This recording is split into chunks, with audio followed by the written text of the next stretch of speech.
kita akan segera mulai perkuliahan. Silahkan dinyalakan kamera masing-masing.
Oke, terima kasih.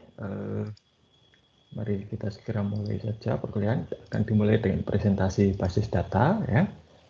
Kita mulai dari kelompok 10 yaitu Anastasia, Gabriel, Della, dan Agatha. Silakan kelompok 10.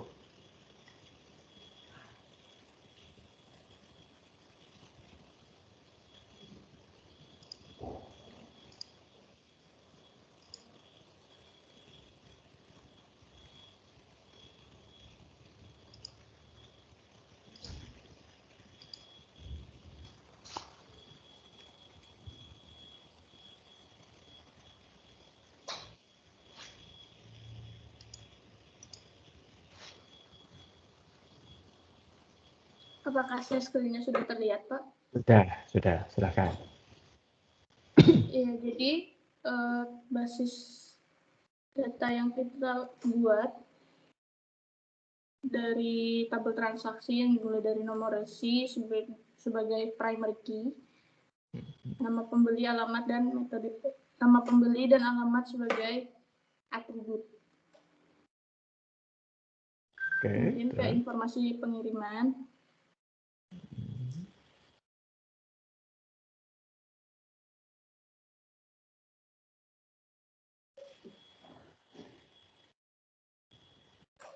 Langsung ke informasi pengiriman.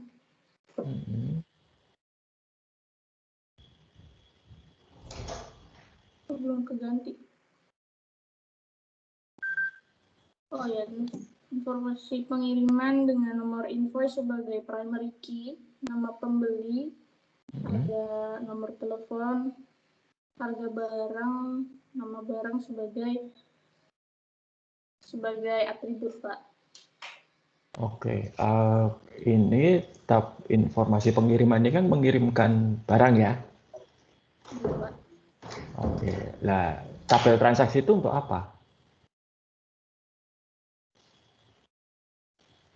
Tabel transaksi buat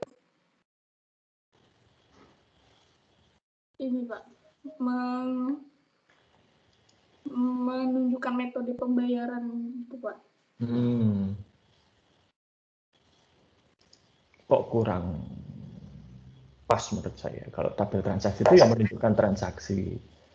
Jadi kalau Anda ingat kembali siklus pendapatan, ya toh, kan pertama itu ada pesanan, kemudian kalau pesanan itu ternyata bisa dipenuhi, maka kemudian terjadi penjualan, ya kan, transaksi penjualan. Kemudian kalau sudah transaksi penjualan, barang dikirim, dan kas diterima. Jadi mestinya kalau mau bilang tabel transaksi itu ya justru yang ada di informasi pengiriman itu ada di sini, metode pembayaran, berapa yang harus dibayar, dan seterusnya. Ya. Oke, lalu saya belum melihat formulirnya. Mana ini formulirnya? Kan permintaan tugasnya selain tabel juga formulir kan?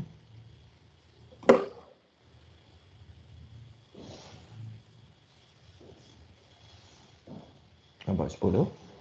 Sepertinya belum ada, Pak. Kita masih kurang paham. Ya kan Iya. Kok kurang pahamnya di mana? Kan sudah pernah saya jelaskan. Tentang membuat formulirnya, Pak. Kan sudah pernah saya jelaskan, tahu membuat formulir itu caranya bagaimana? Iya, Pak. Di buku juga harusnya ada. Kalau kurang jelas, mestinya bisa bertanya juga. Ya, jadi ini nilainya kurang ini karena apa yang saya minta tidak semuanya terpenuhi. Tuh.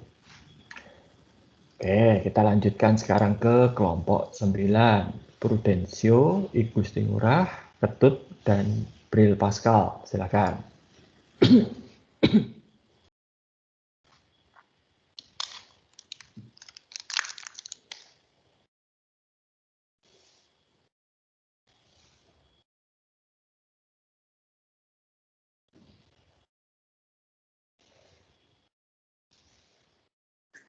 Baik, selamat pagi untuk Pak Samiaji dan teman-teman semua. Perkenalkan, kami dari kelompok 9 ingin mempresentasikan hasil dari kerja kelompok kami. Selanjutnya kami akan memperkenalkan nama-nama anggota dari kelompok kami. Yang pertama ada Bril Pascal Tandiala, NPM 204 25728. Yang kedua ada saya sendiri, Ketut Pramudita, NPM 204 25717. Yang ketiga ada I Gusti Ngurah Bima Jaya dengan NPM 204 25477. Yang terakhir ada Prudencio G. Madu dengan NPM 204 25540. Selanjutnya akan dilanjutkan oleh teman saya. Ya, jadi di sini di tabel barang itu terdapat link produk. Itu sebagai contoh produk-produk yang disediakan oleh Tokopedia ini. Lalu yang kedua adalah nama produk. Dan di sini ada nama produk-produk yang telah ditawarkan oleh Tokopedia. Lalu yang terakhir itu ada nama penjual toko. Di sini adalah nama-nama toko yang menjual yang toko-toko yang minta pada Tokopedia untuk menjual barang-barang mereka. Mungkin namanya sebaiknya jangan nama nama penjual toko ya. Kalau nama penjual toko itu yang dijual tokonya. Mungkin nama penjual atau nama toko cukup. Oh iya, Pak. Siap. Oke. Terus. Oke, selanjutnya mungkin bisa buka tabel data pembeli. Oh sebentar, itu tabel barang itu ID apa? Primary key-nya apa? Link produk, Pak. Oke, itu unik ya link produk itu. Iya, Pak. Oke, good. Cuma sekarang begini Mas. Kalau misalnya saya itu mau cari satu produk, berarti harus hafal linknya atau bagaimana?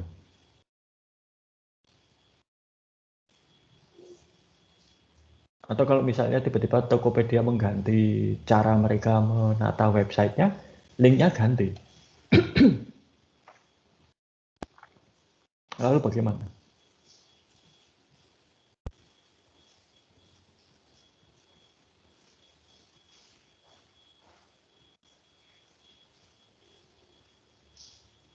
Kelompok 9.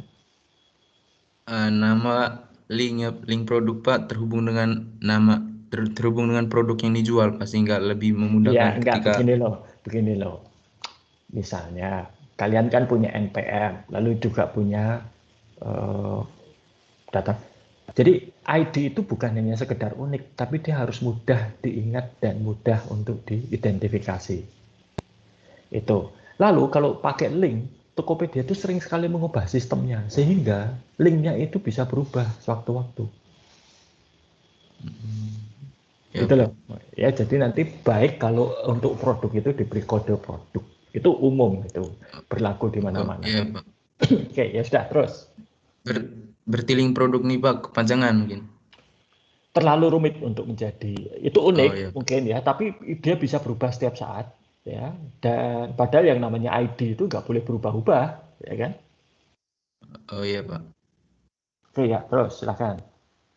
Oke, selanjutnya tabel data pembeli. Di dalam tabel data pembeli ada nomor telepon sebagai primary key, kemudian ada nama pembeli, alamat pembeli, dan yang terakhir kode pos, serta dengan data-data di dalamnya.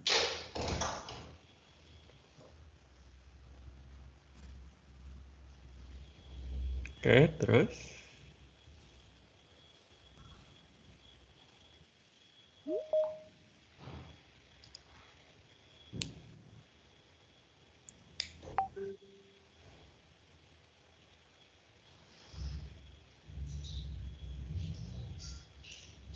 Terus bagaimana ini? Kok diam? Oke, selanjutnya tabel informasi pengiriman. Dalam tabel informasi pengiriman, primary key-nya nomor resi beserta dengan data-data nomor resi ke bawah. Selanjutnya nama penerima. Nama penerima itu merupakan pembeli produk. Kemudian tujuan Sebentar, pengiriman. bisa nggak penerima itu berbeda dengan pembeli? Tidak bisa, Pak. Kenapa? Tokopedia bisa dong. Karena orang yang menerima nih tadi, Pak, yang membeli tadi. Berarti yang membeli Enggak, berarti yang harus menerima. ya enggak juga. Saya bisa aja membelikan seseorang gitu ya dari Tokopedia, alamatnya saya kirim ke orang lain. Pernah terjadi itu. Jadi adik saya membelikan waktu itu kabel, yang membeli adik saya, tapi alamatkan ke adik saya di Ambon. Dia alamatnya dikirim ke rumah saya. Ya, Pak. Maaf, Pak. Nanti nggak perlu minta Pak. Ini bukan satu kesalahan gitu ya, hanya saja mungkin belum Kurang lengkap. belum dipikirkan ada kemungkinan lain gitu ya, karena memang itu sepertinya diperbolehkan gitu ya. Oh, ya, Pak. Saya saja untuk pengiriman itu bisa alamatnya bisa di rumah, bisa ke kantor, bisa macam-macam gitu kan. Nah itu nanti sekalian dipertimbangkan lagi. Oke, terus. Kemudian tujuan pengiriman beserta dengan nama produk yang dibeli tadi. Selanjutnya jumlah barang dan berat barang tertera dalam tabel ini. Oke.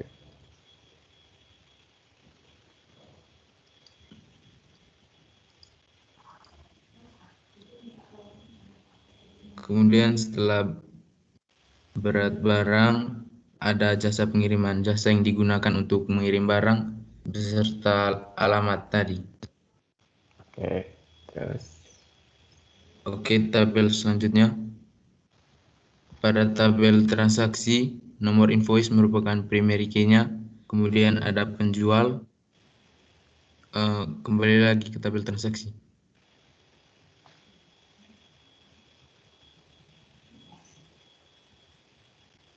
Ada nama penjual, tanggal, metode pembayaran yang digunakan oleh pembeli tadi, jasa pengiriman yang digunakan, serta alamatnya.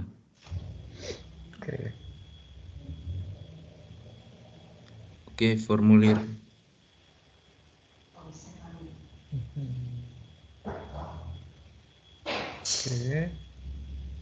Oke, ya.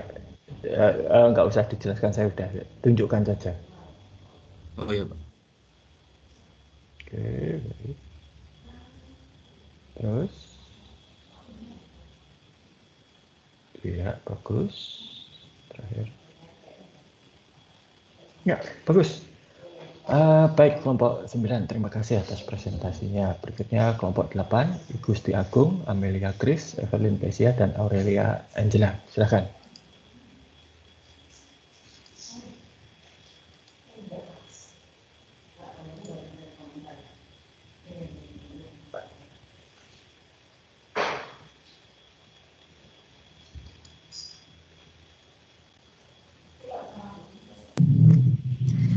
Selamat siang Pak Samiyaji dan teman-teman. Kami dari kelompok 8 akan mempresentasikan basis data tentang Edge Hardware. Di kelompok 8 ada Igusti Mira, ada Amelia Atmaja, Evelyn Kesia, dan Aurelia Romokoy. Pada tabel pertama terdapat tabel persediaan. Di tabel persediaan terdapat kode barang, nama barang, kuantitas, harga barang.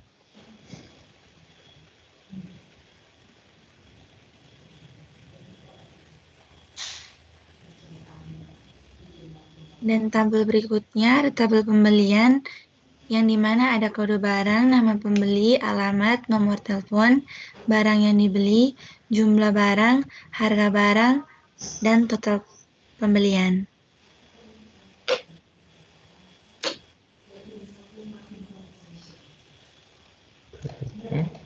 Selanjutnya untuk tabel transaksi,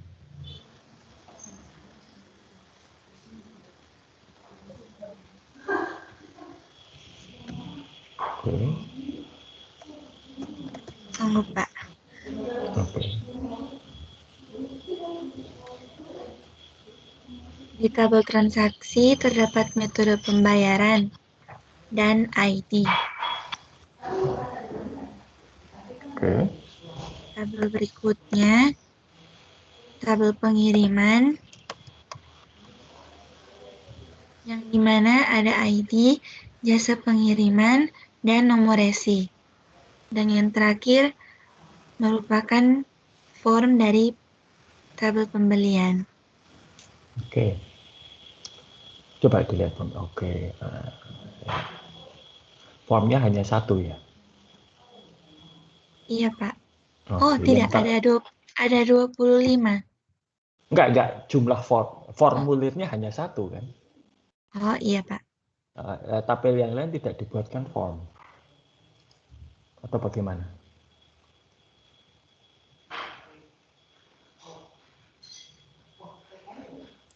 Cuma tabel pembelian aja, Pak.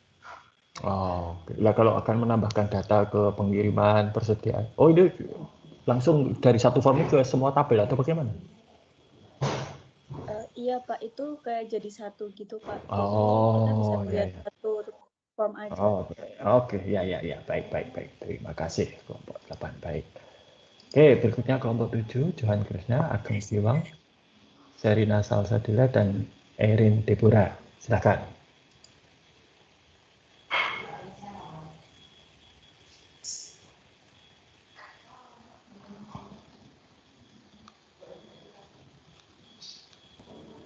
Baik, selamat pagi Pak.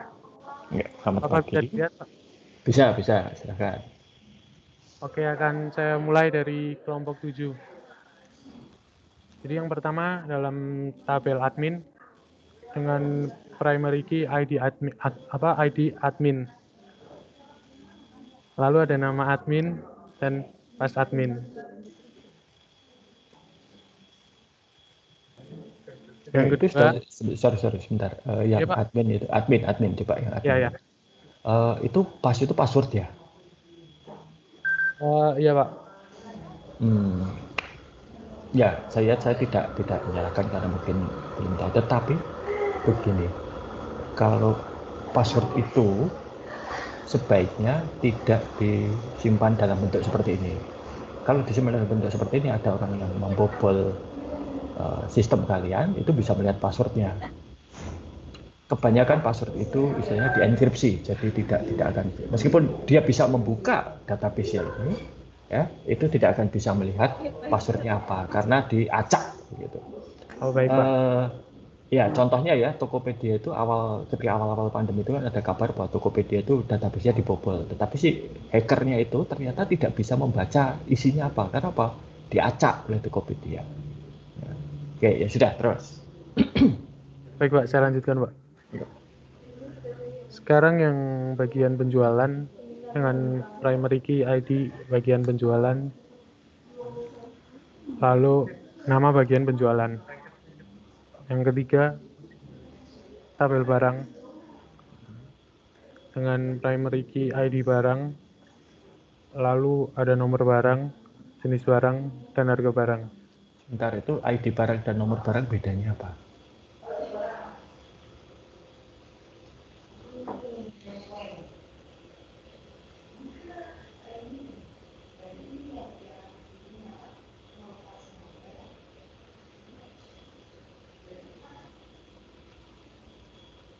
Gimana itu bedanya apa itu? ID barang dengan nomor barang.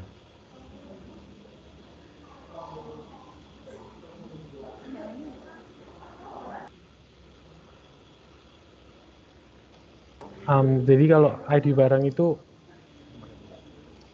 untuk mencari gitu Pak, biar lebih cepat aja. Nah kalau nomor barang?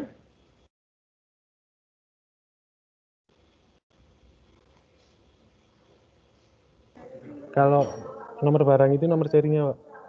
Nomor seri. Itu Iya. unik atau tidak? kayak gini. Kalau memang itu tidak unik dan tidak ada gunanya, ya nggak usah diikutkan. Itu loh maksud saya. Kalau toh itu sudah diwakili oleh ID barang, ya sudah. Itu ID-nya kok nggak unik ya? Itu ILB 01, ada 2, AIB 99, ada berapa? Kalau yang namanya primary key itu harus unik. Baik, Pak. Oke, ya sudah, terus. Lalu tabel yang keempat, ada ID barang masuk dengan primary key dan tanggal barang masuk, ID admin, jumlah barang, ID barang, dan stok barang. Lalu selanjutnya ada ID custom dengan primary key, lalu nama customer, alamat customer, nomor telepon customer, dan email customer. Oke. Dan yang terakhir, tabel penjualan dengan primary key ID beli, lalu ada tanggal beli, ID customer, ID barang, dan ID bagian penjualan. Oke. Formulirnya Lalu ini formulirnya, Pak. Oke. Ya. Oke. Baik.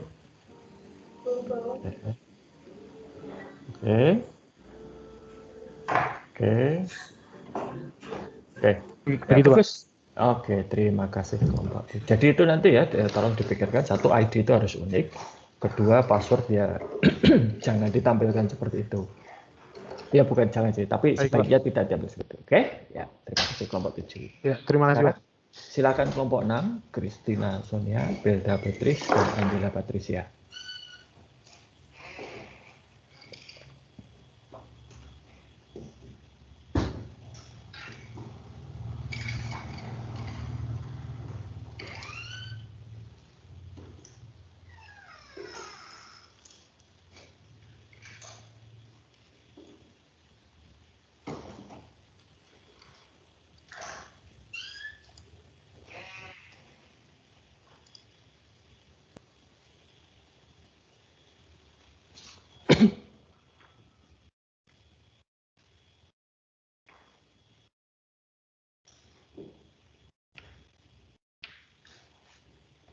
Apakah sudah terlihat, Pak? Sudah.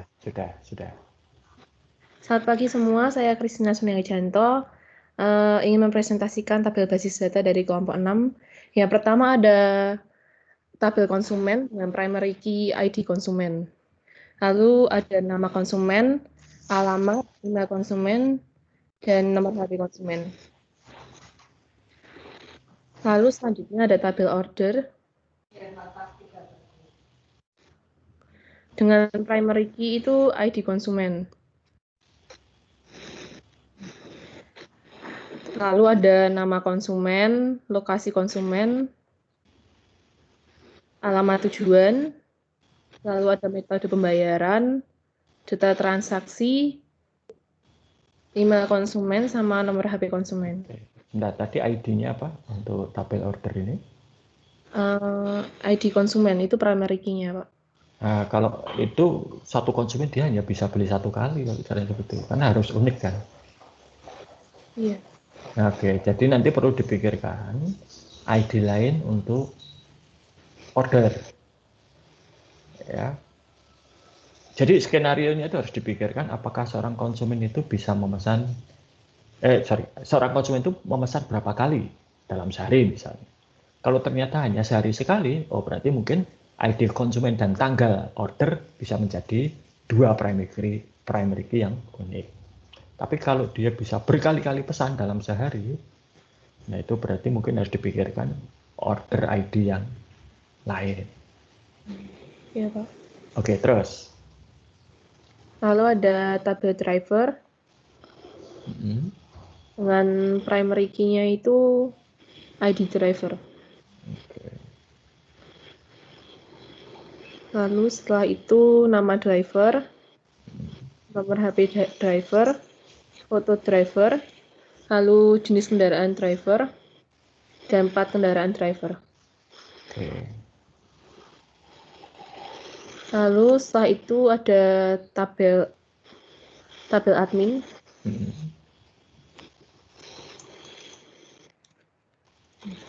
Dengan primary key-nya ID admin, lalu username sama password. Ya. Next. Oke.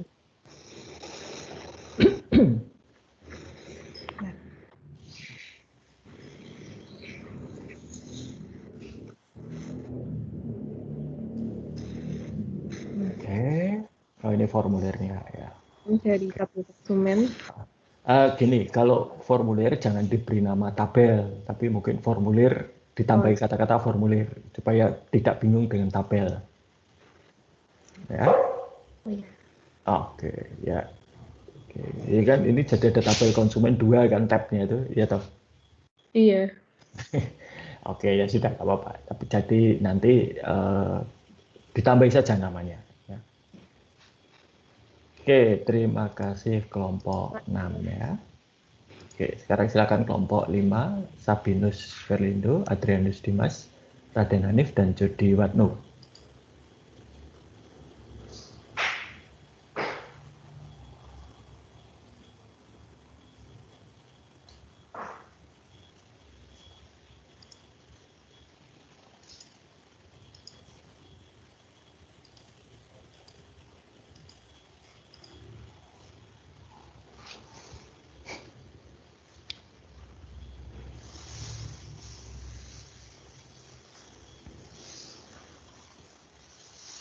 Kelompok 5.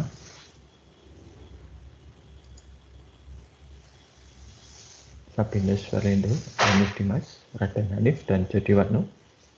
Mana ini?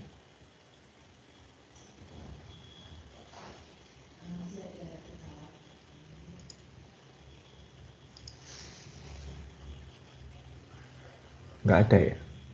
Tidak ada yang... Ya sudah kita lewati. Sekarang langsung kelompok 4 saja. Natalina Batwa, Dewi, Daniswara Abelio, dan Adrianus Bayu.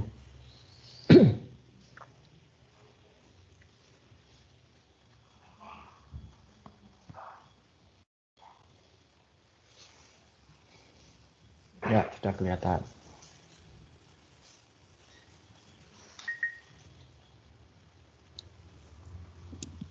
Selamat pagi, Pak. Pagi. Selamat pagi, teman-teman semua. Kami dari kelompok 4 akan mempresentasikan rancangan basis data yang sudah kami buat dari perusahaannya, yaitu Erigo, yang berjual di bidang pakaian. Sebelumnya, saya akan mengenalkan lagi anggota kelompok kami, yaitu ada Adrianus Bayu Rizky, ada Daniswara Abelio Parulian, Dewi, dan Natalina Batwa. Untuk tabel yang pertama, kita membuat untuk tabel barang dengan kode barang ini, kode barang sebagai primary key-nya. Yang juga kita buat kode khusus seperti contohnya dengan awalan CJ itu untuk nama barang coach jacket. Nah, di tabel barang ini kita buat ada kode barang, nama barang, tipe barang, dan harga per satuan piecesnya. Selanjutnya, untuk tabel pelanggan, kita buatkan di sini ada kode pelanggan, nama pelanggan, alamat, dan nomor telepon, dengan kode pelanggan di sini sebagai primary key-nya, yang dimana kita juga buatkan kode khusus yang berbeda untuk setiap pelanggannya. Selanjutnya, kita membuat tabel persediaan, di mana di tabel persediaan ini ada kode barang, stok, kota, tempat, dan alamat yang menunjukkan di mana barang ini berada dan berapa jumlah stok yang tersisa. Untuk tabel persediaan ini, kita menjadikan kode barang sebagai primary key-nya untuk memudahkan mencari barang tersebut. Selanjutnya kita ke tabel transaksi.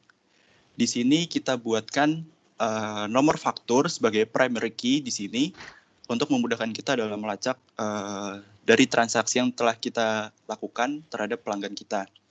Di sini ada nomor faktur, kode barang, tanggal jual barang tersebut, nama pembeli, jumlah barang yang dibeli, dan total harganya, serta metode pembayarannya. Selanjutnya untuk form, kita buatkan ada 3 formulir, yaitu yang pertama untuk formulir pelanggan, yang mereka bisa mengisikan ini, nanti kita untuk diisi. Selanjutnya ada formulir persediaan. Dan yang terakhir ada formulir transaksi. Oke. Terima kasih, Pak. Oke, bagus. Kelompok 4 ya. Sekarang langsung ke kelompok 3, Clara Mbago, Julianto Saputra, Monica, dan Stefanus Dio. Silakan.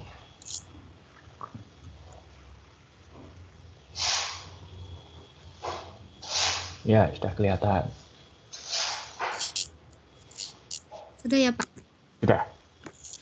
Selamat pagi, Bapak Samiaji dan teman-teman. Kami dari kelompok 3 yaitu akan mempresentasikan tentang basis data penjualan online IKEA yang dibuat dalam Microsoft Access. Jadi di sini kami ada membuat 4 tabel. Untuk pertama ada tabel barang yang terdiri dari kode barang, nama barang, harga, kuantitas, serta total bayar. Untuk tabel pembayaran itu terdiri dari pembayaran, tanggal bayar, total bayar, serta nomor transaksi. Selanjutnya tabel pembeli itu terdiri dari kode pembeli, nama pembeli, nomor telepon, email, alamat, serta kode pos. Selanjutnya untuk tabel penjualan itu kami terdiri dari nomor transaksi, kode pembeli, kode barang, nama barang, serta tanggal pembayaran. Selanjutnya itu kami membuat 4 form. 4 form untuk tabel barang, pembayaran pembeli, serta penjualan dengan masing-masing form itu totalnya 25 data yang diisikan. Form itu juga dilengkapi dengan tombol button yaitu untuk menambah serta menyimpan data yang diisi. Mungkin sekian, Pak. Oke, baik. Coba lihat yang formulir yang lain tuh, yang data pembayaran, data pembeli, dan data penjualan.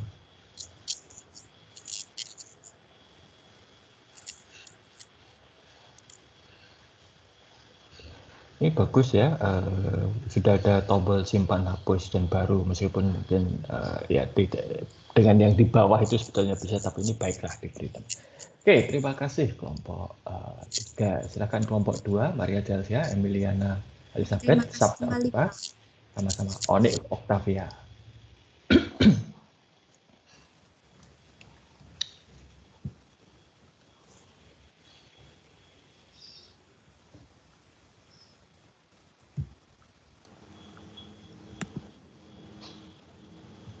Baik, sebentar ya, Pak. Oke.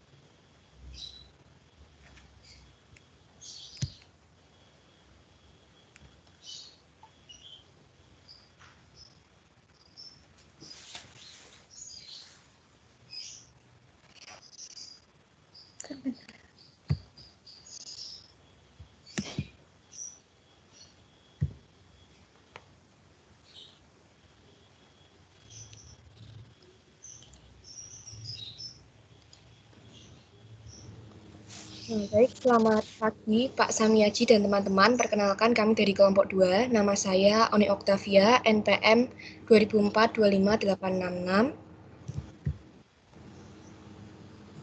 Saya Sabnokita Senaga, NPM 210-254. Iya, saya Milana Elizabeth Marta Syotang dengan NPM 2004-25872. Saya Maria Chelsea Agustin dengan NPM 2004-25870. Sudah terlihat ya, Pak? Belum, masih. Belum. Belum terlihat. Mungkin ada. Oke. Ya sudah, diteruskan dulu saja penjelasannya. Nanti semoga bisa segera. Ya, sudah kelihatan sekarang. Ya. Jadi, kelompok ini akan menampilkan form input data dari perusahaan PT HNE Dermatech Indonesia atau AFC Indonesia.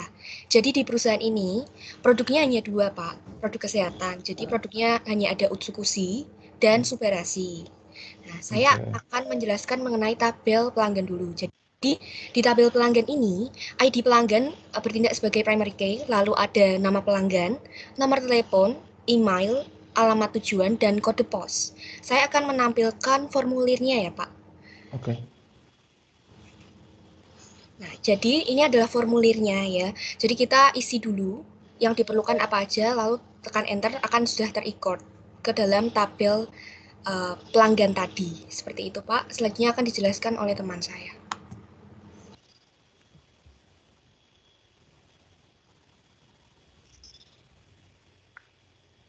Ya, yang selanjutnya itu adalah tabel pemesanan. Di tabel pemesanan ini terdiri dari nomor pemesanannya, kode barang, ID pelanggan, tanggal pemesanan, harga satuan barang, jumlah yang dibeli, dan biaya ongkirnya atau biaya kirimnya, serta ada juga total biayanya.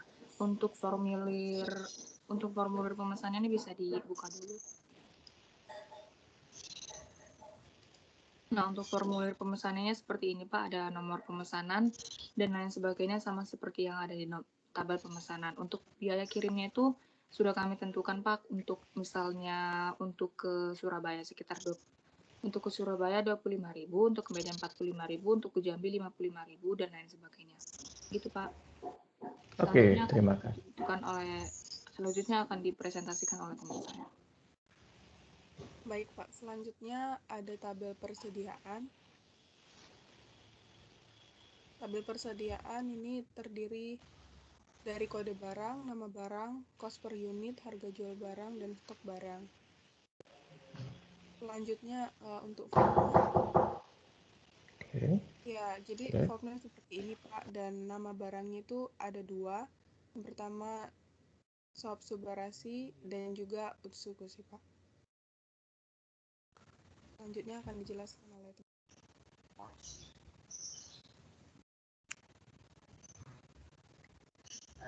Baik, ini untuk tabel pembayaran, Pak. Jadi primary key-nya ada nomor bill key, lalu nomor rekening sebagai atribut, lalu pemilik rekening, total bayar, dan tanggal pembayaran.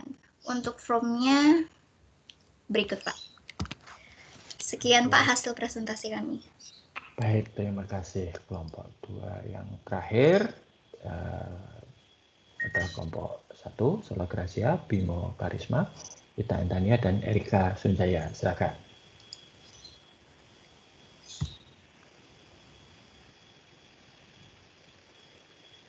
Izin share screen, Pak.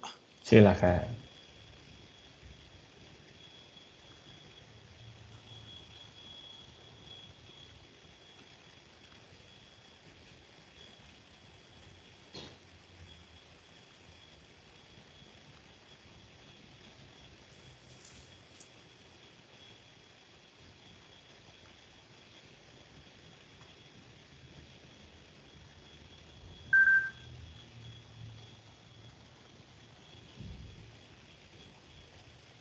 Apakah sudah terlihat, Pak?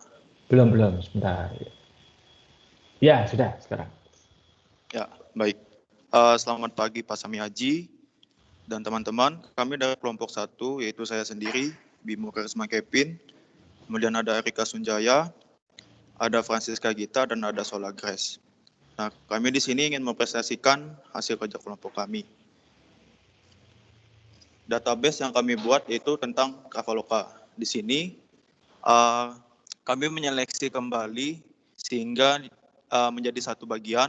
Nah, bagian tersebut itu terdiri dari nama penumpang, email penumpang, kota asal, kota tujuan, tanggal berangkat, nomor penerbangan, nama maskapai, jenis penerbangan, kemudian metode pembayaran, serta total harga yang akan dibayarkan oleh pelanggan. Maksudnya pemesan. Kemudian form yang kami buat seperti gini, Pak. Oke, iya. Kemudian kami juga langsung membuat bukti cetaknya atau hasilnya seperti gini, Pak. Oke. Ya. Baik. Ya. Oke, terima kasih. Ya. Terima kasih, Pak. Sama-sama. Terima kasih ya kelompok 1. Baik, secara umum ya saya melihat ini sudah baik hasilnya ya. Jadi begini, dalam praktek ya, ini pengalaman saya, kalau yang namanya membuat sistem apapun, termasuk juga database itu bukan pekerjaan yang sekali jadi. Ya, jadi kalian merancang sesuatu, kemudian dikomunikasikan kepada klien atau siapapun pemesannya, atau mungkin kalau kalian jadi karyawan dipresentasikan pada atasan, pasti akan ada revisi, pasti akan ada ketidakcocokan, pasti akan ada hal-hal yang perlu diubah, dan itu biasa. Ya, kadang perubahannya itu minor, kecil, dan setelah diubah bisa langsung digunakan. Kadang perlu debat yang lama dan sengit sampai berkali-kali baru akhirnya kemudian dicapai kesepakatan. Nah, tidak ada sistem terbaik, itu tidak ada. Ya, sistem terbaik itu adalah sistem yang mampu memenuhi kebutuhan kita dan bisa diterima oleh semua pemangku kepentingan. Tuh. Ya, jadi ini dulu saya mendapat satu nasihat baik ya dari salah seorang senior saya. Ketika kami berdebat, teknologinya itu yang baik, pengennya beli yang semahal-mahalnya, yang sebagus-bagusnya. Tetapi kemudian beliau mengatakan, ya kita harus melihat kepentingannya, kita harus melihat untuk apa sistem itu dibuat. Ibaratnya kalau kalian akan mengangkut pasir, ya tidak perlu membeli Rolls Royce, tidak perlu membeli Alphard. Truk Hino lebih cocok. Siapa yang bisa membantah bahwa Rolls Royce, Alphard, Mercedes Seri S, gitu ya, itu bukan mobil yang bagus. Oh, itu mobil bagus, tidak ada yang membantah. Mobil mewah, pasti. Tapi kalau digunakan untuk mengangkut pasir kan tidak cocok. Ya. Nah, kalau pakai truk Hino, Anda misalnya datang ke misalnya Anda menjadi artis gitu ya, lalu datang ke malam penghargaan Oscar gitu kan, pakai truk Hino ya lucu gitu kan, tidak pantas. Tetapi kalau untuk ngangkut pasir, ngangkut batu kali, ngangkut barang, truk Hino cocok sekali. Jadi itu. Nah, kemudian tadi saya ingin menunjukkan apa yang tadi saya katakan mengenai password gitu ya. Oke. Jadi password itu, oke, ini sudah kelihatan layarnya. Sudah, Pak. Oke, baik. Jadi password itu jangan disimpan dalam bentuk istilahnya clear text yang bisa dibaca. Password itu harus diacak. Ada banyak metode untuk mengacak, gitu ya. Ini salah satu yang ada banyak, Anda bisa melihat di sebelah kanan itu ya, ada hash, ada CRC, ada SHA. Ya, SHA ini termasuk salah satu yang sulit untuk dijebol. Ya. Jadi misalnya password saya itu adalah misalnya Jalan Bersari 43. Nah, Anda bisa melihat hasilnya nanti passwordnya itu diacak menjadi yang di bawah ini. Ya, coba saya perbesar begitu ya. A85E. Panjangnya pun Jalan Bersari berapa digit? 1, 2, 3, 4, 5, 6, 7, 8, 9, 10, 11, 12, 13. Ini wah lebih dari 13 digit pasti. Ya. Oke.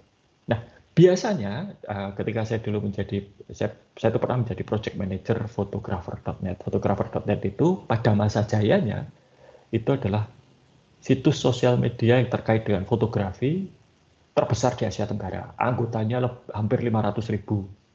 Fotonya lebih dari 2 juta. Ya. Saingan terdekatnya itu ada di Singapura, itu hanya 160.000 anggotanya. Oke, nah dulu password untuk anggota itu diacak begini, tetapi ini tidak cukup karena passwordnya kan Jalan Bersari 43 ini. Hacker mungkin bisa menebak, maka kemudian ditambahi salt atau garam gitu ya. Caranya bagaimana? Password saya tambahi sesuatu yang berasal dari data user. Tadi saya melihat data user ada yang mengatakan email gitu ya. Nah, misalnya ditambah email. Ya. Tambah apa lagi? Misalnya tambah tanggal lahir. Ya. Ini bukan tanggal lahir saya ya. Jadi Nah, jadi passwordnya itu nanti sebelum diacak ditambahi garam dulu gitu ya, lalu kemudian baru diacak, sehingga ketika si hacker misalnya berhasil membalik password ini kembali ke aslinya, meskipun itu kemungkinannya kecil ya, tapi itu bisa ya, ada. Kalau dia bisa membalik, dia tidak tahu yang password itu yang mana. Ini bisa juga saya ubah misalnya ya, bentuknya seperti ini. Saltnya atau garamnya itu ada di depan dan belakang, passwordnya. Jadi nggak tahu ini yang password yang mana gitu kan. Jadi lebih sulit lagi. Tuh, ini praktek gitu ya kalau di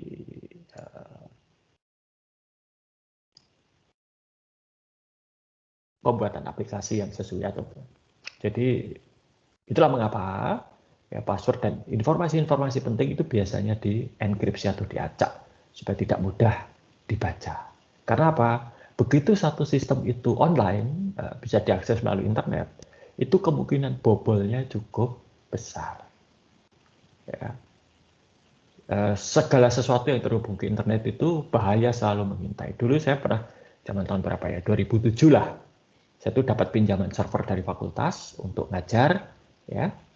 Begitu saya install, saya selesai setup, saya hubungkan ke internet, dalam waktu 15 menit itu sudah lebih dari 200 serangan. 15 menit itu. Dan itu adalah satu server baru yang kita belum terkenal, ya tidak akan terkenal dan sebagainya. Apalagi yang terkenal semacam Google, Tokopedia, Traveloka tadi ya, saya membaca itu kalau terkenal serangannya akan lebih ngeri lagi. Ya. Itu jadi prakteknya. Baik, untuk selanjutnya belum akan saya beri tugas dulu ya, tapi nanti silahkan nanti Anda lihat kembali kalau ada yang perlu direvisi, diperbaiki dari rancangan basis data Anda. Oke, nah berikutnya hari ini kita akan membahas topik mengenai manajemen sumber daya, siklus manajemen sumber daya manusia dan penggajian. Beberapa buku SIA itu memasukkan siklus penggajian ke dalam siklus pengeluaran. Kalau memang hanya penggajian, ya cocok ke siklus pengeluaran. Kenapa? Perusahaan mengeluarkan uang dan mendapatkan tenaga kerja. Ya. Tetapi Romley dan Steinbart memutuskan bahwa manajemen SDM itu jauh lebih kompleks sehingga butuh satu siklus tersendiri. Ya. Oke, ini saya share saja PowerPoint-nya. Dan saya setuju dengan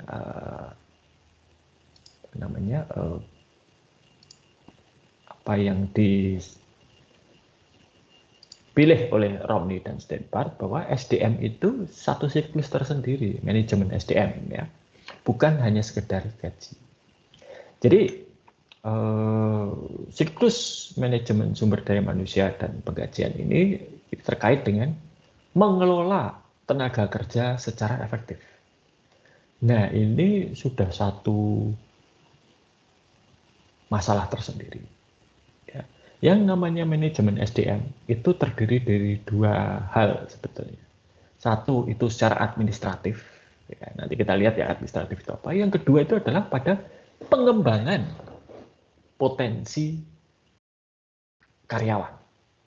Jadi karyawan itu harus dikembangkan potensinya, harus diidentifikasi keahliannya apa. Ya, nanti kita bahas lebih lanjut.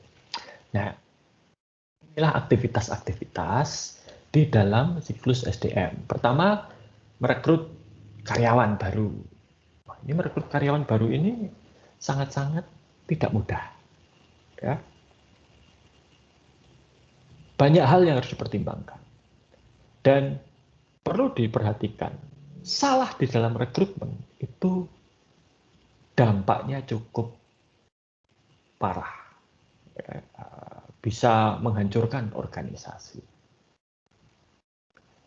Tapi repotnya tidak seperti kalau beli mesin atau beli kendaraan. Membeli mesin dan kendaraan kalau salah gampang, tinggal dijual lagi selesai. Atau misalnya dibuang, tidak akan ada yang protes. Kalau salah merekrut karyawan, nggak bisa kita memecat karyawan tersebut semena-mena. Urusannya panjang. Ya. Karyawan itu kalau sudah menjadi karyawan tetap tidak boleh diberhentikan seenaknya. Seperti saya misalnya, nggak bisa kecuali saya melakukan kejahatan yang berat ya, misalnya saya meledakkan gedung Atmajaya, itu otomatis saya dipecat.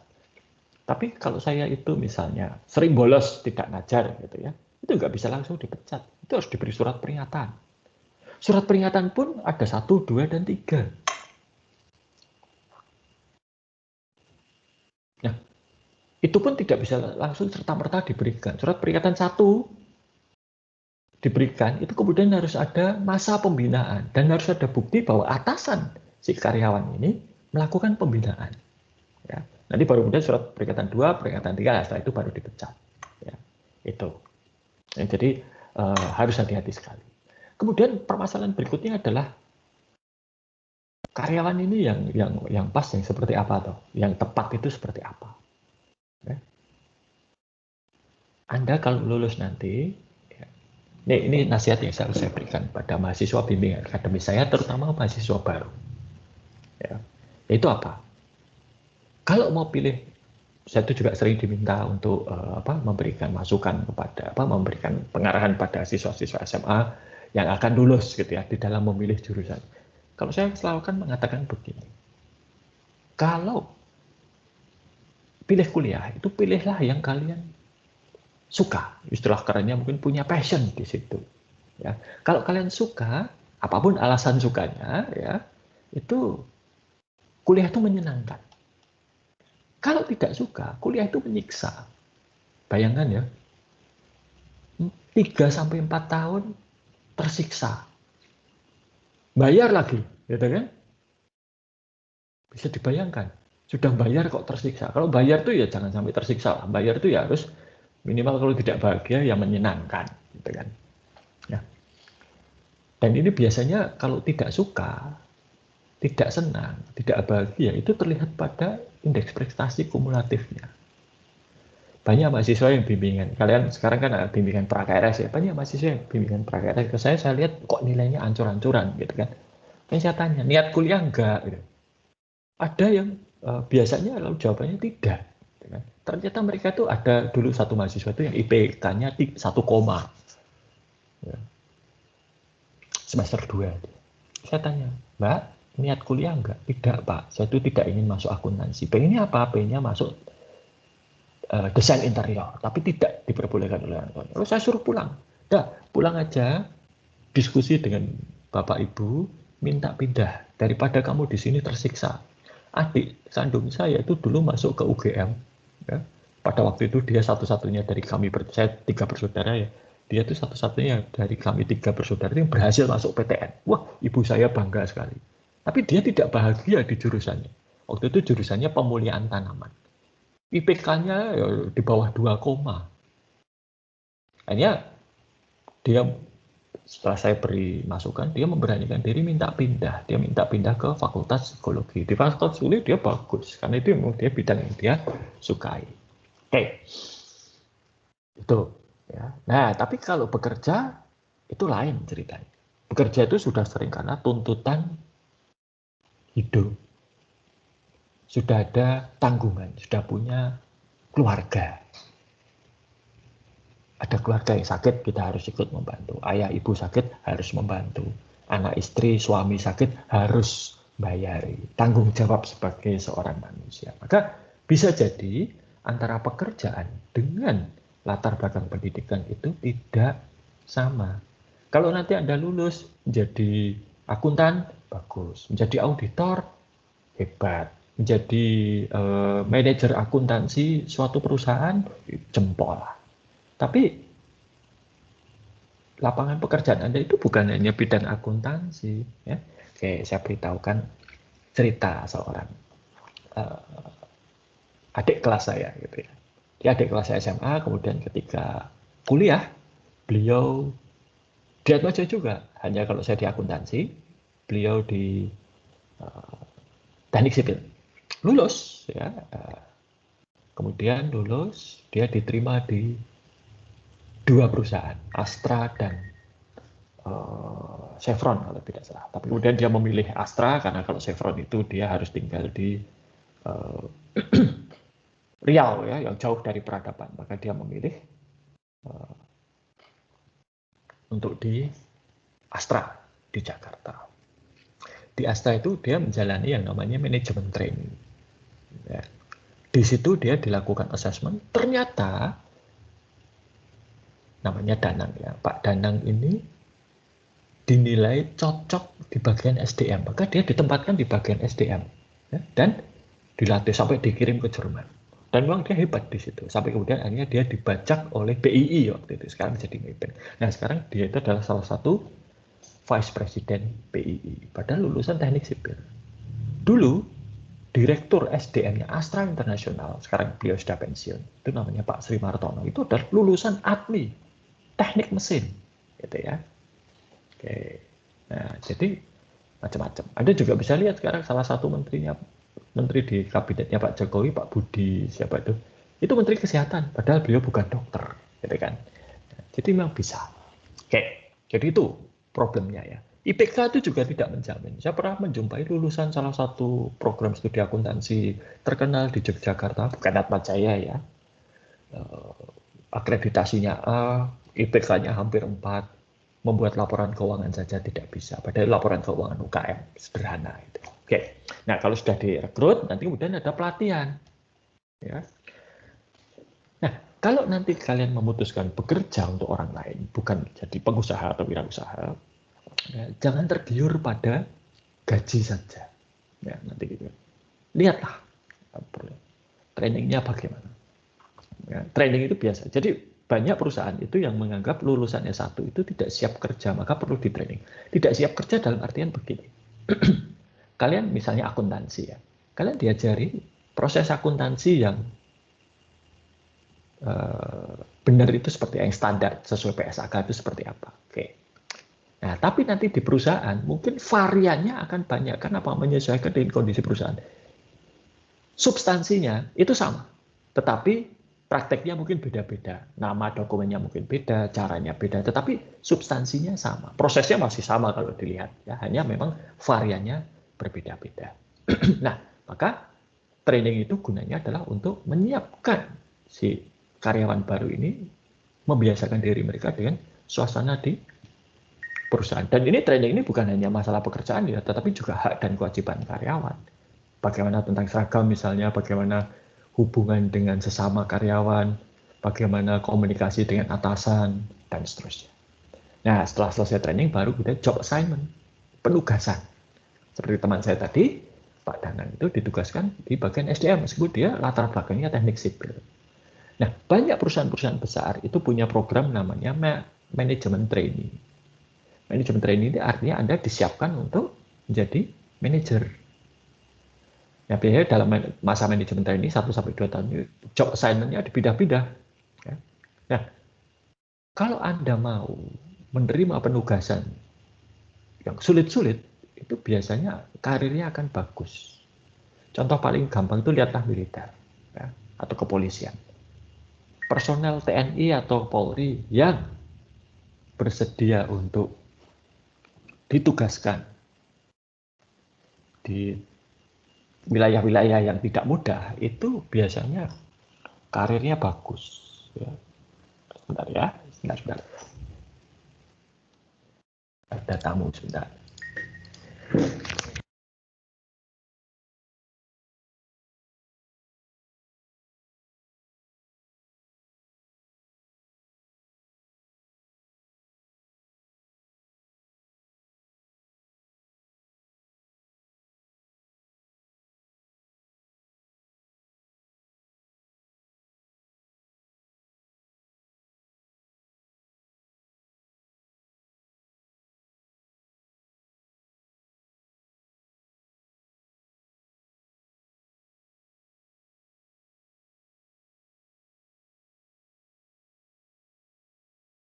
Baik, maaf ya, ada tamu tadi. Saya lanjutkan dulu.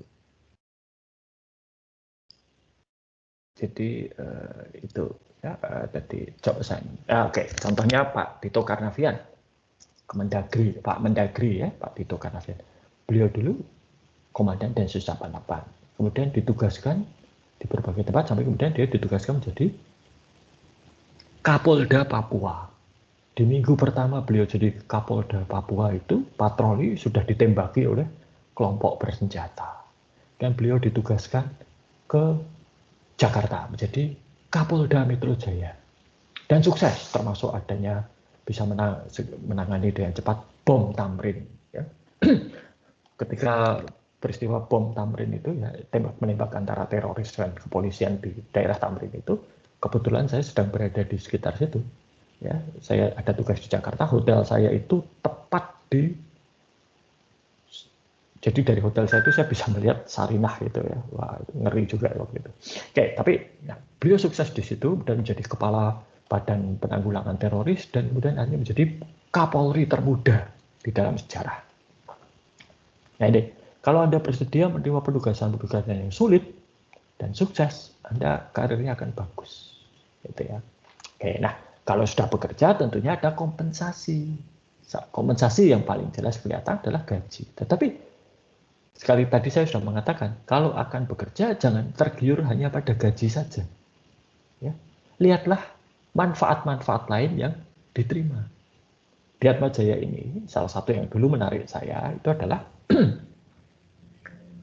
manfaat yang diterima itu lengkap, meskipun mungkin besarannya tidak terlalu besar, tapi untuk ukuran Jogja itu sudah memadai.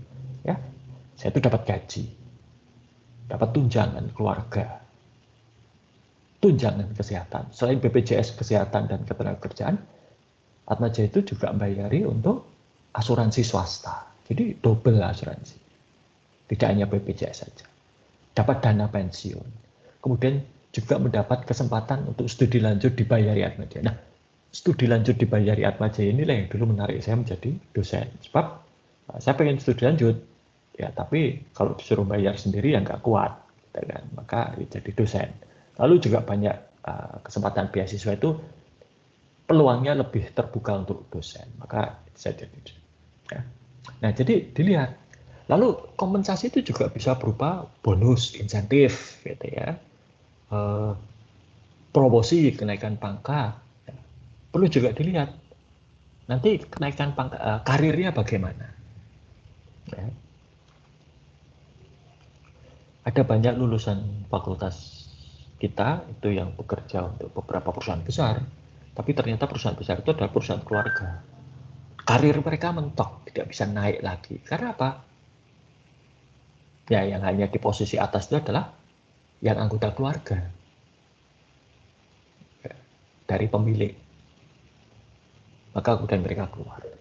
Hal yang sama biasanya juga terjadi pada PMA, perusahaan-perusahaan penanaman modal asing. Biasanya perusahaan-perusahaan PMA ini untuk posisi-posisi strategis seperti direktur utama, direktur keuangan, direktur operasi, itu berasal dari luar negeri, orang asing. Yang secara hukum kalau saya tidak salah, harus orang Indonesia itu adalah direktur SDM biasanya. Bukan tidak mungkin si PMA, perusahaan PMA itu dipimpin orang Indonesia, bukan tidak mungkin. Tetapi biasanya prakteknya itu adalah kebanyakan dari tenaga kerja asing. Ya wajar karena itu modalnya dari luar negeri. Gitu ya. Oke. Dan kadang orang Indonesia itu tidak cukup berani menjual diri. Beberapa waktu yang lalu Unilever Indonesia itu mencari direktur utama baru. Ya. Nggak ada kandidat dari Indonesia yang berani untuk maju gitu ya. Nah, ya terpaksa dipilih dari luar negeri. Ya. Oke. Kemudian kinerjanya dievaluasi. Seperti saya ini, kinerja saya dievaluasi. Anda setiap akhir semester kan mengisi evaluasi dosennya. Nah, itu adalah salah satu evaluasi untuk saya. Selain itu tentunya juga ada evaluasi lain. Jadi selain dari mahasiswa, itu ada juga evaluasi misalnya seberapa tepat waktu saya ngajar. Kalau koreksi dan menyerahkan nilai, saya tepat waktu atau tidak. Seberapa sering saya bolos kuliah, ya, dan seterusnya. Itu. Nah, lalu pada satu saat, tiap karyawan itu pasti harus diberhentikan. baik secara sukarela maupun tidak sukarela. Bisa karena dia mengundurkan diri, pindah ke tempat lain, bisa karena sakit parah sehingga tidak bisa melaksanakan tugasnya dengan baik, ya. Bisa juga karena meninggal, bisa karena dipecat, bisa juga karena pensiun, ya. Apapun alasannya, pada satu saat ya karyawan ini harus diberhentikan, ya. Nah, inilah aktivitas-aktivitasnya. Merekrut karyawan maupun juga memberhentikan karyawan ini biasanya hanya terjadi sekali untuk setiap karyawan. Tapi ya bukan tidak mungkin. Sekarang sudah mulai sering terjadi, ada karyawan itu yang jadi A, resign pindah ke B. Nanti dari B resign lagi, kemudian pindah ke A lagi, balik. Itu bisa. Atau pindah-pindah, bisa saja. Ya, tidak masalah. Saya pribadi menganggap kalau memang di tempat lain itu bisa ada hal yang lebih baik, sesuatu yang lebih baik, ya kenapa tidak? Ya. Silahkan pindah, gitu ya. Selama kewajibannya sudah dipenuhi, tidak ada tanggungan, tidak ada utang, ya silahkan pindah, gitu ya. Kalau mau pindah masih ada utang, ya diselesaikan dulu. Gitu ya. Ya, sedangkan yang ini pelatihan, penugasan, kompensasi dan evaluasi kinerja itu harus dilakukan rutin dan sering mungkin. Gajian itu ya minimal sebulan sekali. Evaluasi kinerja mungkin ya bisa tiap 6 bulan, bisa setahun sekali, gitu ya. Penugasan itu juga, saya setiap semester saya diberi penugasan oleh Kaprodi, Bu Pratiwi, ngajar apa, gitu ya. Pelatihan itu juga, jadi kalau seperti saya kan tidak mungkin studi lanjut lagi, sudah mentok ya, tapi mungkin nanti ada pelatihan. Ini selama masa pandemi ini saya sudah ikut banyak pelatihan, ambil sertifikasi dan sebagainya. Nah, Anda lihat, jadi kalau akan bekerja untuk satu perusahaan, lihatlah trainingnya bagaimana, kompensasinya bagaimana, evaluasi kinerjanya bagaimana. Ya, perusahaan besar itu akan punya sistem yang sudah tertata rapi dan terstruktur untuk pelatihan, penugasan, kompensasi maupun juga evaluasi kinerja. Ya. Nah, biasanya kompensasi ini adalah tanggung jawabnya bagian akuntansi, sedangkan yang lain itu tanggung jawabnya bagian SDM. Nah, meskipun dari sudut pandang akuntansi itu hanya penggajian, tapi informasi penggajian ini cukup penting. Ya. Seperti saya misalnya di Atmajaya itu, saya itu dan semua karyawannya itu setiap 2 tahun itu naik gaji secara otomatis. Tidak banyak sih, nggak sampai 100.000 seingat saya. Tapi ya naik, pasti naik setiap 2 tahun. Ya, kecuali kalau saya sedang dihukum. Misalnya. Nah, ini karena tiap-tiap karyawan itu beda-beda masuknya ke Atmajaya, maka masa 2 tahun, masa kerjanya juga beda-beda. Makanya harus ada satu sistem yang bisa mengingatkan, oh ini waktunya Pak Samiaji naik gaji secara otomatis dan seterusnya. Lalu kalau informasi penggajian ini ternyata tidak tepat, gajinya salah, kalau terlalu besar perusahaan rugi, terlalu kecil, apalagi nanti terkait dengan UMR, di bawah UMR, wah bahaya. Ya. Urusannya sudah dengan pemerintah, bisa didenda atau dipenjara bahkan. Ini harus. Nah, untuk gaji itu sumber inputnya ada 5. 1 dari bagian SDM. Nanti kalau ada karyawan baru, ya ini harus diinformasikan bahwa ini ada karyawan baru, gajinya sekian, misalnya. Sehingga dia bisa mulai digaji. Tapi juga kalau ada karyawan yang diberhentikan dengan alasan apapun, entah pensiun, entah mengundurkan diri, entah dipecat, maka kalau karyawan tersebut sudah diberhentikan dengan alasan apapun, ya jangan sampai gajinya dibayarkan. Ya, masa sudah setahun yang lalu pensiun masih gajian terus, kan nggak mungkin. Ya. Lalu juga kalau tadi ada perubahan pada gaji, ya. Tahun ini saya itu naik pangkat dari tadinya lektor ke lektor kepala, maka gaji saya juga berubah. Ini bukan yang tiap 2 tahun ya, tapi karena pangkat saya berbeda. Maka kalau gaji saya disamakan dengan Bu Sally atau Bu Sukma gitu ya, saya sih senang. Bu Sally dan Bu Sukma tidak senang ya, karena mereka berdua sudah guru besar. Gitu. Nah, maka ini harus ada informasi perubahan ini. Ketika saya naik pangkat pun kemarin juga kemudian gaji saya menyesuaikan. Kemudian dari si karyawan sendiri adanya perubahan status. Dulu ketika saya masih bujangan, saya dapat uang beras. Uang berasnya itu untuk 1 orang. Ketika saya menikah, saya lapor, saya menikah. Ini bukti surat nikahnya saya serahkan, fotokopi surat PK-nya saya serahkan. Dan gajian berikutnya, status saya berubah menjadi menikah, lalu saya dapat tunjangan istri, tunjangan berasnya untuk 2 orang. Kemudian juga tunjangan kesehatannya yang tadinya bujangan itu menjadi keluarga, beda. Ya. Dan nama istri saya kemudian masuk ke, dicantumkan di kartu pegawai saya. Kemudian ketika saya dan istri saya punya anak, itu juga saya laporkan akte kelahiran, fotokopi akte kelahiran saya laporkan ke bagian SDM, dan status saya berubah, ya, punya tanggungan istri dan anak.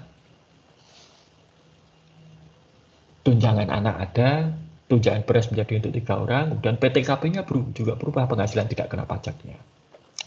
Dan dari berbagai departemen tempat si karyawan bekerja itu adalah informasi mengenai presensi ataupun jumlah jam kerja. Nah, jadi seperti kalian presensi, ya, di aspek apa? Kalian ada presensi, saya juga ada presensi, ya.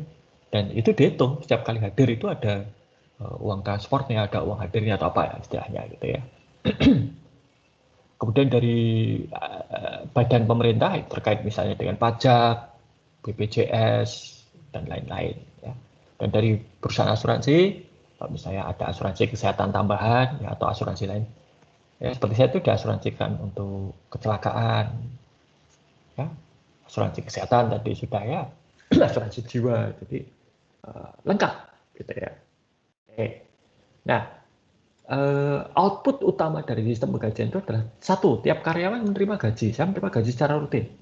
Ya. Pada tanggal yang sama setiap bulan. Kalau tanggal gajian itu libur ya hari kerja sebelumnya.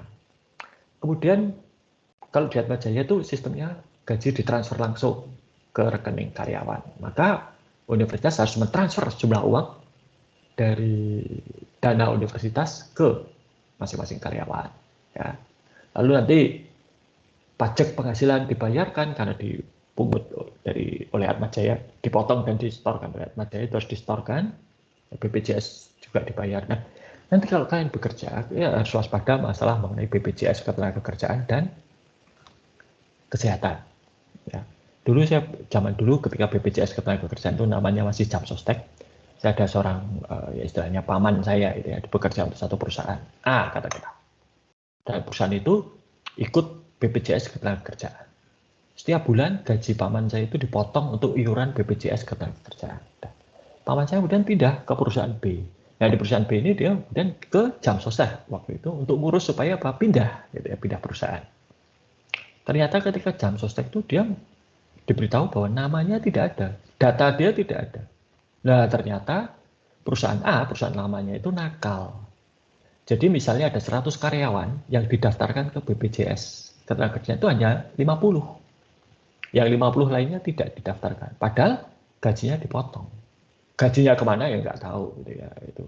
Maka nanti perlu kalau kalian bekerja dapat BPJS ketenagakerjaan dan BPJS kesehatan dicek akun kalian itu ada atau tidak, aktif atau tidak.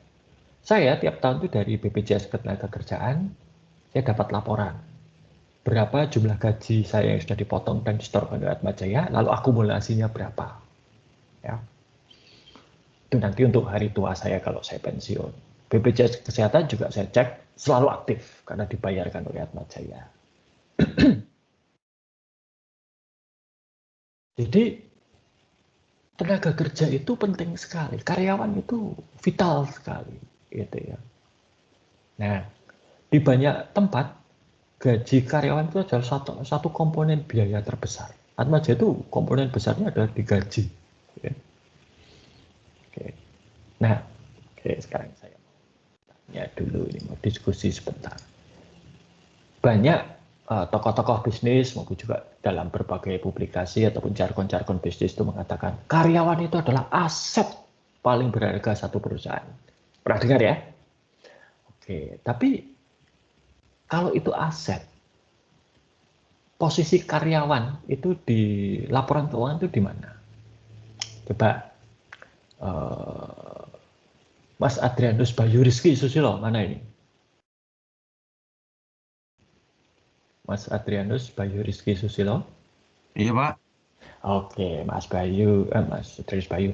Kalau karyawan itu di laporan keuangan posisinya ada di mana, Mas? Di ini, Pak. Gaji, Pak. Ya, gaji itu ada di laporan mana? Ada di laporan neraca, rugi laba, arus kas, atau apa? Oh, neraca, Pak. Neraca? Ayo. Arus kas. Arus kas? Aduh. Ya, di laporan rugi laba tuh ya. Oh iya, Pak.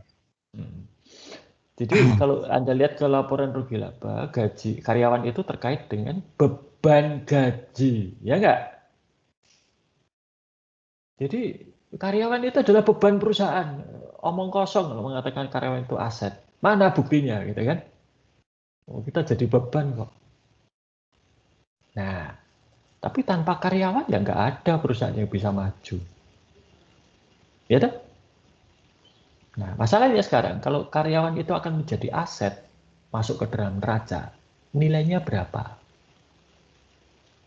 Misalnya, wah Pak Samyaji nilainya 1 miliar, Bu Anas nilainya 2 miliar, Pak Iwan nilainya 3 miliar. Oh, mungkin berdasarkan bobot tubuh misalnya, Pak Iwan kan lebih besar dari saya. Apa iya seperti itu?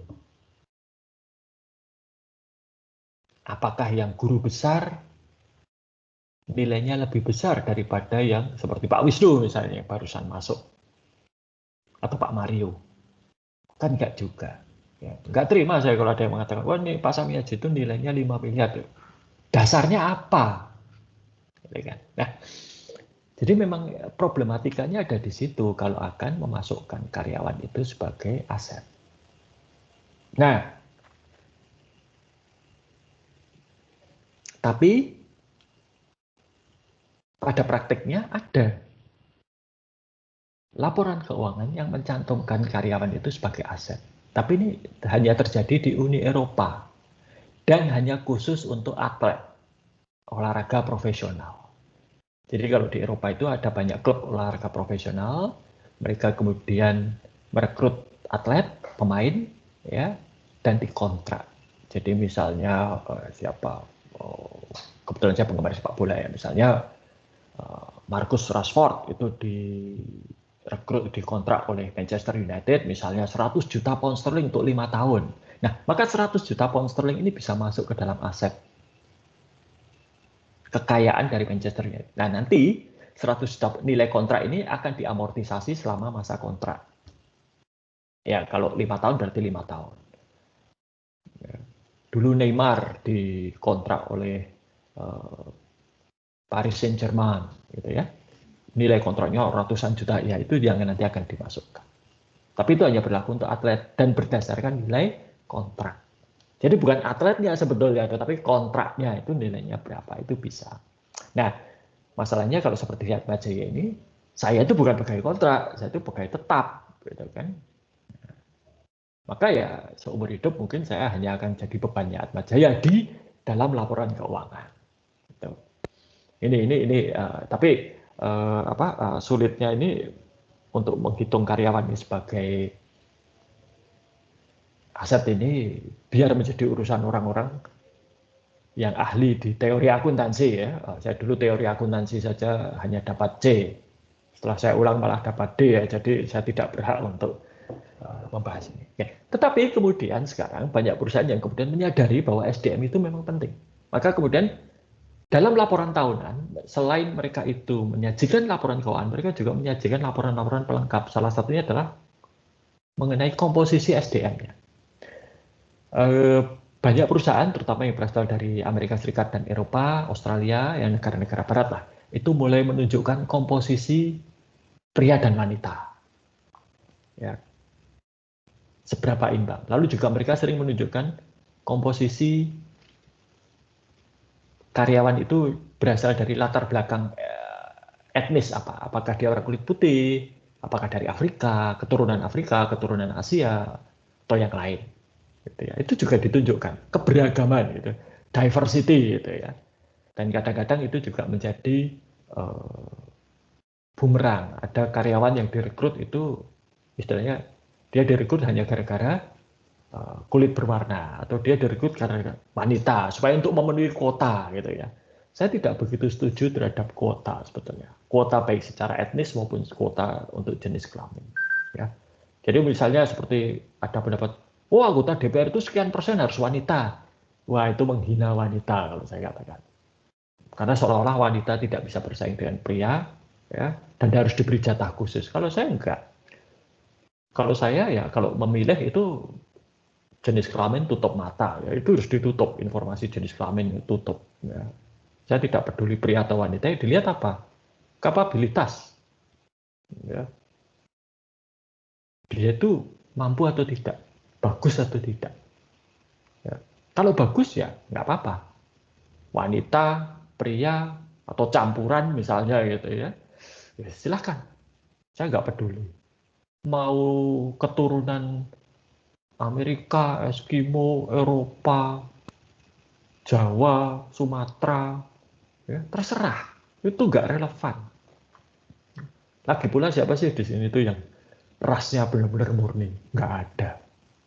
Ya, saya itu orang Jogja, tapi mungkin ada darah dari Sleman, ada darah dari Klaten, ada darah dari dulu nenek saya itu dari Gombong, gitu ya. Nggak tahu darah saya itu seperti apa, DNA saya itu dari mana. Jadi irrelevan menurut saya. Nah ini ya, lika-likunya untuk SDM. Nah khusus untuk perguruan tinggi, komposisi SDM itu sangat penting. Ya, contoh misalnya rasio dosen mahasiswa. Wah itu penting. Ada rasio ideal. Kalau rasionya lebih besar dari lebih kecil dari itu, wah berat. Jadi satu dosen itu kalau saya tidak salah 35 mahasiswa. Kalau 150 bagaimana? Lebih kecil kan? Jelek. Ya. Lalu harus ada jumlah yang sudah S2 berapa, S3 berapa, itu juga dinilai. Maka saya itu termasuk salah satu aset ini di program studi akuntansi gitu ya. Ya menyenangkan gitu ya. Hanya di situ nggak ada bedanya dengan yang lain gitu kan. Nah jadi itulah sulitnya atau kompleksitasnya mengelola SDM, apalagi kalau nanti sudah kalian terjun ke lapangan gitu ya, kalian terjun ke dunia kerja, tidak lagi kuliah, wah susahnya setengah mati. Gitu. Nanti kalau KKN lihat saja, berkumpul jangankan dengan orang dari perguruan tinggi lain, dari fakultas lain saja pola pikirnya sudah berbeda. Ya, nanti kalau KKN terasa banget itu ya, kalian akan melihat satu kelompok ada yang dari hukum, ada yang dari teknik, dari biologi, ada yang dari fisip, itu macam-macam ya. Dan itu ya lucu-lucu gitu ya. Dan itu kita tidak bisa seragam di dalam memperlakukan mereka. Saya juga berusaha untuk tidak seragam di dalam perlakuan kalian. Ya, tetapi artinya makanya kalau ada yang memiliki masalah khusus di awal, kalau Anda dulu ingat saya, kalau ada hambatan segera beritahu saya sehingga nanti bisa dipikirkan solusi yang pas. Ya, kenapa? Tiap mahasiswa mungkin punya masalah yang berbeda-beda. Ya, meskipun regulasinya sama, tapi karena kondisinya berbeda, ya bisa jadi harus ada solusi yang berbeda. Nah, ini tidak mudah. Apalagi mahasiswa saya banyak, ya, ada 200 lebih mungkin. Dan ada 200 lebih sifat, perilaku, kebutuhan yang berbeda-beda. Ya. Saya katakan berbeda ya, bukan berkebutuhan khusus. Tapi kalau saya bilang berkebutuhan khusus, repot ya, urusannya sudah lain lagi. Beda-beda. Ya. Tadi misalnya sebelum kuliah ini ada yang chatting, Pak, saya tidak bisa masuk dan keluar masuk karena apa? Gangguan sinyal, Pak, listrik mati. Ya. Yang lain tidak. Ada yang tadi minta izin, tidak, saya harus ke rumah sakit untuk vaksinasi. Oh ya sudah, ya kan. Artinya beda-beda. Itu nanti kalau kalian bekerja, kalian akan merasakan itu.